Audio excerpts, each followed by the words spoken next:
धन्यवाद उपसभापति महोदय। मैं वित्त मंत्री जी जो एप्रोप्रिएशन बिल 2026 लेके आई है उसके पर अपने विचार रखता हूं। माननीय उपसभापति महोदय, संविधान के आर्टिकल 114(1) और आर्टिकल रेड विथ आर्टिकल 115 जो प्रावधान संविधान ने दिए हैं उसके मुताबिक जो एप्रोप्रिएशन बिल आया है और उसमें वित्त मंत्री जी डिमांड ऑफ ग्रांट्स लेके आई है 2,81,000 crore and odd demand of grants माने पूरक ग्रांट मांगने के लिए वित्त मंत्री जी इस गृह के सामने आई है। मैं देख रहा था 18, 32 एंड 43 माने 18, 32 एंड 43 ग्रांट्स टोटल है, पर कुछ में रिपीट होती है, कुछ में ओवरलैपिंग होती है और इसलिए अगर प्रैक्टिकली देखें तो देयर आर 61 ग्रांट्स। मैं सबसे पहले वित्त मंत्री जी जो 57,038.48 करोड़ जो लेके आई है, बहुत बड़ी राशि है ये, और ये राशि वित्त मंत्री जी इसलिए लेके आई है कि उनका कहना है माननीय उपसभापति महोदय कि ये अमाउंट मुझे इसलिए चाहिए, ये है इकोनॉमिक स्टेबिलाइजेशन फंड, और वित्त मंत्री जी का कहना है कि मुझे इसलिए चाहिए कि कुछ अनएक्सपेक्टेड ऐसी चीजें हो रही है, हमारी सप्लाई चेन अनएक्सपेक्टेड डिस्टर्ब हो रही है, एलपीजी की दिक्कतें आएगी, इनको स्टेबिलाइज करने के लिए इकोनॉमिक स्टेबिलाइजेशन फंड मैं लेके आई हूं, ये वित्त मंत्री जी का कहना है। नहीं उपसभापति महोदय, इतनी बड़ी राशि माने 57,000 एंड ऑड करोड़ आपको लाना पड़ रहा है। आप कहोगी कि आप लोग कहते हो कि एलपीजी का दाम नहीं बढ़े, देखनी सरकार नहीं करती इसलिए हम कर रहे हैं। Sir, this crisis are man made crisis, I am sorry to say. हमारा संविधान जब बना उस वक्त बहुत चर्चाएं हुई थी। हमारे संविधान ने उस वक्त कहा था हमारा देश किसी और देश की राजनीति में कभी भी हस्तक्षेप नहीं करेगा। हमारा संविधान बना तब उन महान आत्माओं ने कहा था कि हम नॉन अलायंस रहेंगे, हम किसी दो के झगड़े में हम पक्षकार नहीं रहेंगे। आज क्यों ये हो रहा है, आपने कभी सोचा है? हमारी सबसे बड़ी सप्लाई चेन जिस चैनल से आती थी उस चैनल का कंट्रोल ईरान डिस्टर्ब कर सके ये दुनिया जानती थी। आपका सबसे बड़ा सप्लाई चेन ईरान के पास से गुजरता था। आपको क्या हरमोज में आपको पता था कि हमारे लिए इंपॉर्टेंट है? आपको क्या जरूरत थी जब ऐसा माहौल था? आपको पता नहीं है, आपका विषय नहीं है। कुछ बीजेपी में बैठे उनको पता नहीं कि एप्रोप्रिएशन बिल क्या है और मुझे टोकते हैं। संजय जी, सर मैं ये कहना चाहता हूं, आप नहीं, आप उनको भी रोक रहे हैं, आपको भी रोक रहे हैं। आप take your seat Sanjay ji. No, मैं उनको भी कर रहा हूं, आपको भी कर रहा हूं। आप बैठ जाइए, मैं आई विल नेम यू। मैं नहीं चाहता, उनको भी कहा और आपको भी कहा। आप वो गुस्सा मत, प्लीज नहीं। ये क्या तरीका है साहब? मैं सबको बोल रहा हूं और आप हर बीच बैठ करके आप बोलते जाएंगे हर बीच, ये क्या तरीका है? माननीय शक्ति सिंह गोहिल जी, मैं सबको रोक रहा हूं। प्रमोद जी, कोई आप सबसे आप फिर आप टिप्पणी कर रहे हैं उधर से चुप है, क्या तरीका है? कभी भी बैठकर सीट पर बोलना क्या तरीका है? बैठिए सबसे, प्लीज। अभी तो कोई नहीं बोल रहा, अभी तो कोई नहीं बोल रहा।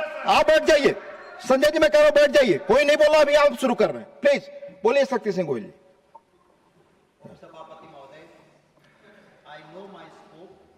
and whatever I am submitting, that is within the scope, because in the appropriation bill there is a demand and huge demand.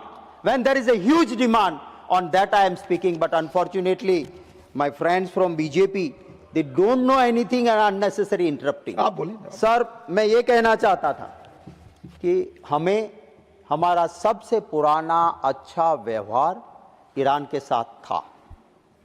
जब चल रहा था ये, हमें कोई जरूरत नहीं थी इजराइल पहुंच जाने की और ये मां की भूमि, ये बाप की भूमि करने की कोई जरूरत नहीं थी। कुछ देश है जिनको दिक्कत नहीं आ रही है क्योंकि वो इस तरह से पार्ट नहीं बने। आज देश जो भुगत रहा है, विदेश नीति किसी पॉलिटिकल पार्टी की नहीं हो सकती है। पॉलिटिकल पार्टी आती है, जाती है, विदेश नीति देश के लिए होती है और विदेश नीति देश के हित में होती है, बिना सोचे समझे। क्योंकि ये जवाहरलाल नेहरू जी ने किया था, क्योंकि कांग्रेस ने किया था, तो मैं दूसरे के साथ ऐसी विदेश नीति, ये नहीं चलता है सर। और इसीलिए आपको 58,000 एंड ऑड करोड़ का आज आपको इकोनॉमिक स्टेबलाइजेशन फंड लेके यहां पर आना पड़ रहा है। मैं जरूर आपके जरिए वित्त मंत्री जी को कहना चाहूंगा कि आपकी सबसे ज्यादा चिंता गैस सप्लाई की है। आपने 58,000 करोड़ रखा है, उसमें से एक प्रावधान आप ये भी कर लीजिए, क्योंकि कोई नॉन बायोलॉजिकल एक साइंटिस्ट ने कहा है कि नाली में बर्तन ऊंधा करो, उसमें छेद करो मित्रों, और उससे गैस निकलता है और चाय का ठेला लग सकता है। और अगर यही चीज है तो आप ये 58,000 करोड़ में से वो भी कर लीजिए, ताकि हर जगह पे नाली तो निकलती ही है, उल्टा बर्तन डाला, पाइप लगाई और हो गया। सर, ये गैस की चिंता है। सर, हमारे एक पक्षी को हमारे गुजरात में शाहमृग कहता है। जब कोई पीछे लगता है तो वो अपना सर रेत में डाल देता है। वो मानता है कि मैं किसी को नहीं देखता हूं, इसलिए कोई भी मुझे नहीं देखता है। ऐसी नीति सरकार ना करे। आप ये कहेंगे, मंत्री जी कहते हैं कि ये गलत कांग्रेस वाले बोल रहे हैं, गैस सप्लाई की कोई दिक्कत नहीं है। आइए मेरे साथ, मैं दूर रहूंगा, आपको अहमदाबाद से लेके हर जगह पे गैस सिलेंडर के लिए लोगों की लाइन दिखाऊंगा। क्या ये ऑपोजिशन की लगी हुई लाइन है? क्या इसकी एक क्वेश्चन, जो प्रॉब्लम है आवाम का, उसका हम स्वीकार नहीं करेंगे तो उसका हल नहीं निकलेगा। इसलिए मैं चाहता हूं कि सरकार इस बारे में गंभीरता के साथ जरूर सोचे। सर, 19.23,000 करोड़ वित्त मंत्री जी की इस एप्रोप्रिएशन बिल में फर्टिलाइजर के ऊपर की ग्रांट की डिमांड है। सर, मुझे कहना पड़ रहा है, आपके इंपोर्ट का परसेंटेज हर दिन बढ़ता जा रहा है। यूरिया जो आप पहले करते थे, आज आप 138.8% और डीएपी 94.5% आपको इंपोर्ट करना पड़ता है। आप डोमेस्टिक प्रोडक्शन की बात करते थे, आप मेक इन इंडिया की बात करते हैं। आप हम क्यों नहीं स्ट्रेंथन करें, सेल्फ सफिशिएंट बनने की कोशिश करें, ताकि हमारे फार्मर्स को दिक्कत ना हो। मैं जानता हूं वित्त मंत्री जी कहेंगी कि यूरिया में मैंने प्रोडक्शन बढ़ा दिया है। मैं आपके जरिए वित्त मंत्री जी को कहना चाहता हूं, वो कौन सा प्रोडक्शन बढ़ा है? Nano urea. साहब, मैं एक किसान हूं, मैंने खेत देखा है, खेती की है। किसान अपनी जमीन के लिए उससे बेहतरीन साइंटिस्ट और कोई हो नहीं सकता है। जब देश का किसान कहता है कि नैनो यूरिया हमें रिजल्ट नहीं देता है, हमें नैनो यूरिया नहीं चाहिए, हमें प्योर यूरिया चाहिए, ये सरकार कहती है कि no, compulsory nano urea use करो। मेरे साथी यहाँ पे विद्वान साथी बीजेपी से भी बैठे, मैं कहता हूँ आप यहाँ हाथ रख के कहिए, गांव में पूछिए किसानों को, क्या वो नैनो यूरिया से खुश है क्या? और कंपलसरी, अगर नैनो यूरिया अच्छा है तो आपको ये सर्कुलर क्यों निकालना पड़ता है? कोऑपरेटिव सोसाइटीज को ये कहते हो कि आपको अगर डीएपी चाहिए, आपको एनपीके चाहिए, कंपलसरी ये नैनो यूरिया ले जाओ। सर, ये किसानों पे एट्रोसिटी है। मैं मंत्री जी को जरूर कहूंगा कि आप इसके ऊपर ध्यान दें और कहे। वित्त मंत्री जी जेएनयू में पड़ी हुई है, आम नागरिक की चिंता करने वाली, वहां से शिक्षा मिलती है, ऐसी यूनिवर्सिटी में से पड़ी हुई है। मैं उनकी मंशा पे डाउट नहीं करता हूं, पर और सभी डिपार्टमेंट जब आपके पास डिमांड लेके आते हैं, then you have a control on it. In a small state like Gujarat, I had handled finance department.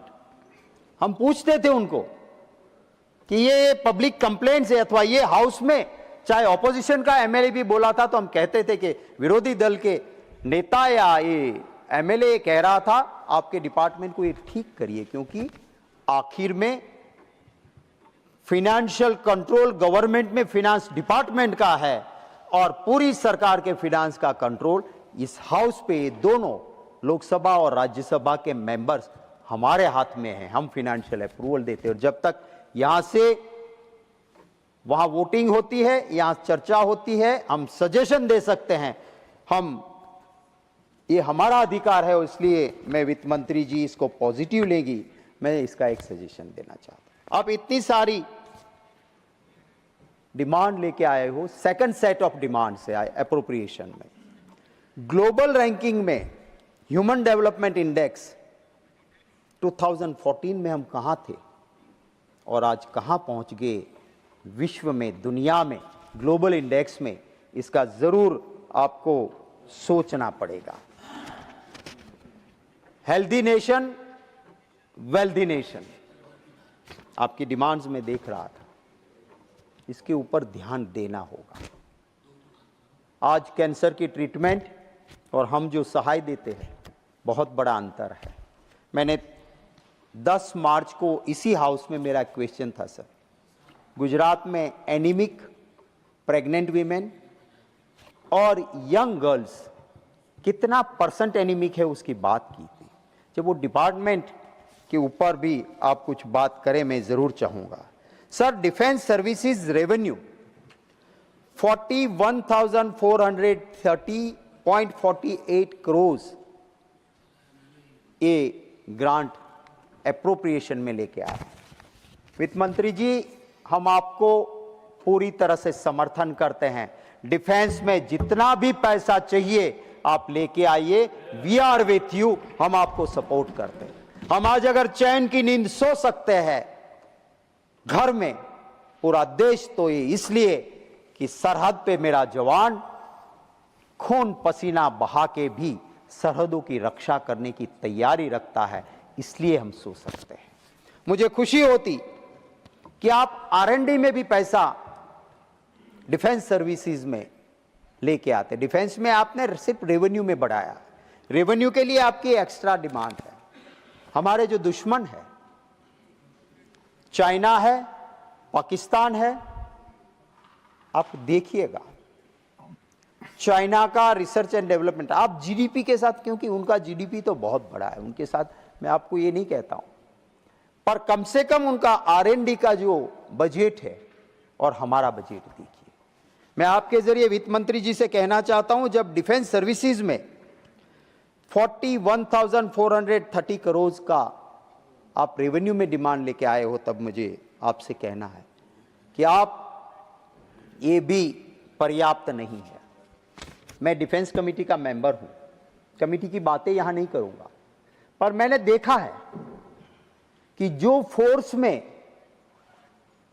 जगह खाली रहती है उसकी असर क्या होती है? उसकी असर होती है देश की सुरक्षा पे, सबसे ज्यादा असर होती है। मैं पॉलिटिकली ना मैंने, मेरी पार्टी ने कभी भी आतंकवाद या सेना के नाम पे राजनीति की है। हां, और कोई करते हैं तो करने दो, हमने नहीं की है। हमने हर वक्त सरकार को मदद की है। सर, पहलगांव में हमला हुआ, और जब सर पहलगांव में हमला हुआ उसके बाद एक फौज के एक ऐसे अफसर जिन्होंने आरआर सेक्टर में बहुत अच्छी तरह से सेवाएं कारगिल के वक्त दी थी, ऐसे जनरल जीडी बख्शी साहब ने कहा आक्रोश के साथ पहलगांव के हमले के बाद कि ये वही आरआर सेक्टर है जहां मैंने सेवा दी थी। आतंकवादी हमला हुआ, इसकी वजह कोई है तो यह है कि आरआर सेक्टर में मैं जब था तब एक सेक्टर में मेरे पास जितनी सेना थी, आज उतनी सेना में 2 सेक्टर उनको देखना पड़ रहा है। उतनी ही सेना से 2 सेक्टर। और जब ऐसा होगा तो आतंकवादी को घुसने का रास्ता जरूर मिलेगा। ये मेरे लफ्ज नहीं है, मेरे पास उनका वीडियो है। वो इस देश के एक जांबाज अफसर जिसने सरहद पे लड़ाई लड़ी है, उनकी ये चिंता है। मैं वित्त मंत्री जी से कहूंगा कि आप इसकी चिंता करिए। वित्त मंत्री जी, मैं उपसभापति महोदय के जरिए आपसे गुजारिश करूंगा कि कुछ चीजें, मेरे गुजरात में एक लड़का यंग देश की सेवा के लिए अग्निवीर में सिलेक्ट हुआ। पूरे गांव ने सर उसका सम्मान किया। वो गया ट्रेनिंग में, ट्रेनिंग उसने ज्वाइन कर ली सर 2024 अक्टूबर में। और ट्रेनिंग के अंदर, ट्रेनिंग उनकी चल रही थी, अच्छी चल रही थी। एक दिन पासिंग लाइन के पास ट्रेनिंग के दौरान वो गिर गया, उसको फ्रैक्चर हुआ। बेंगलोर के आर्मी अस्पताल में उसको एडमिट किया गया।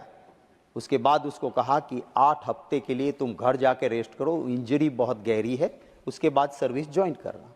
घर गया। उसके बाद जब वो मार्च 2025 में गया वहां पे, फिर से अस्पताल में एडमिट करवाया और उसको कहा कि तुम आर्मी के लिए अनफिट हो, तुम घर जाओ। उसका क्या कसूर था? देश की सेवा के लिए जो निकला, ट्रेनिंग के दरमियान उसे इंजरी हुई, उसको क्लरिकल जॉब देना चाहिए, उसको टेबल वर्क देना चाहिए।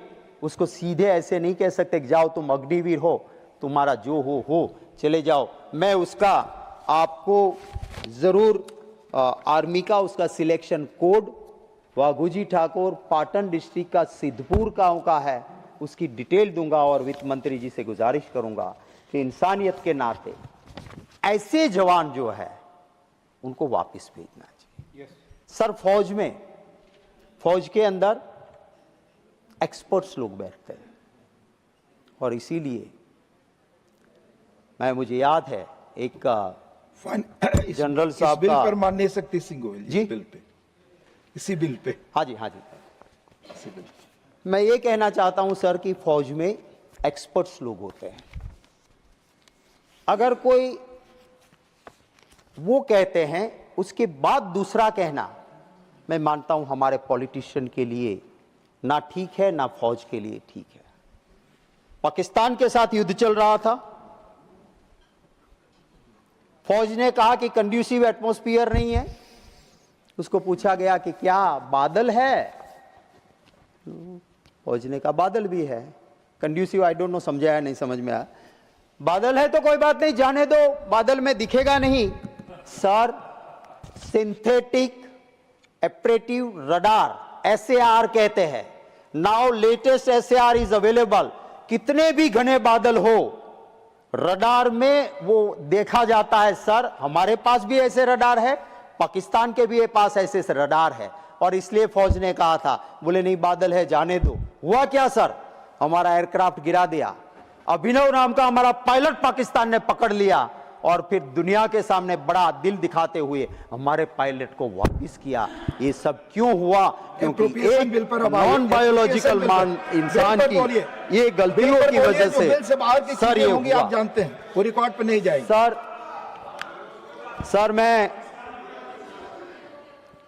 सर मैं फोर्स में जो भी करना पड़ता है उसके लिए जितना भी करो उतना कम है। फौजी कंट्रीब्यूशन देता है बरसों से और सरकार भी देती है, और एक्स आर्मी मैन को और उसके फैमिली को अस्पताल की सेवाएं मिलती है। आप उनके लिए पैसा लेके वित्त मंत्री जी आई है, माननीय उपसभापति महोदय, आपके जरिए मैं उनको बधाई धन्यवाद देता हूं, पर साथ साथ ये भी गुजारिश करता हूं कि आपने कभी देखा है पेमेंट टू द हॉस्पिटल हजारों रुपयों का बकाया लग जाने की वजह से हो क्या रहा है? हो ये रहा है कि अस्पताल मना कर देती है कि our pendings and dues are with the government, will not treat you. और वो फौजी जिसका ये अधिकार है, जिसमें खुद का भी कंट्रीब्यूशन है, उसको ये सहन करना पड़ता है। मैं आपके जरिए वित्त मंत्री जी से कहता हूं कि इसके अंदर जरूर आपको देखना होगा। वित्त मंत्री जी 35,290 crore spectrum department of telecommunication की बात लेके आई है। फौज के लिए आप स्पेक्ट्रम दे रहे हो, अच्छी बात, पर साथ साथ इस डिपार्टमेंट की डिमांड लेके आप आई है, तब माननीय उपसभापति महोदय मैं जरूर कहना चाहूंगा कि एक ऐसा पीएसयू है जो बीएसएनएल दूर दराज के एक गांव में भी कोई टेलीफोन मांगता था, उसके घर घंटी बजती थी और टेलीफोन मिलता था। इसके पास संसाधन, उसके पास ताकत प्राइवेट से कहीं ज्यादा है, पर क्यों हम इसको मार रहे हैं? सर, एक सरकार ने सर्कुलर कर दिया कि बीएसएनएल जो है वो कोरिया, जापान, कहीं से भी अच्छी टेक्नोलॉजी नहीं ले सकता है, बीएसएनएल को सिर्फ मेक इन इंडिया ही लेना पड़ेगा। मैं खुश होता यही सर्कुलर अगर दूसरों के लिए कि भाई दूसरे टेलीकम्युनिकेशन वाले हैं, चाहे रिलायंस का हो, चाहे एयरटेल का हो, चाहे वोडाफोन का हो, उनके लिए भी यही होना चाहिए।